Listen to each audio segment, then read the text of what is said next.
How to fix this song is currently unavailable on Instagram. Hey everybody, this is Nina from Create, Login and Delete, and let's get started.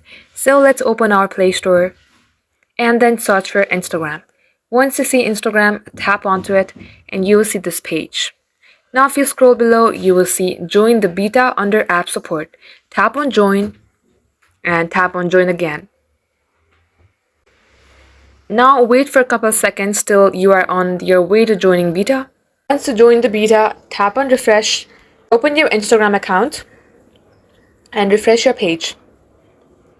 And now if it's still not working for you, then tap onto your profile on your bottom right.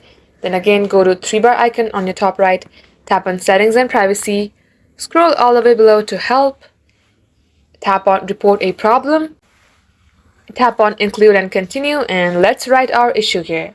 Once you're done writing your issue, tap on to send on your top right, and just like so, your problem will be reported. Now all you have to do is wait for your Instagram email and this will fix your problem. This is all for today. If this video was helpful, then do like and subscribe, and we will see you in our next upload.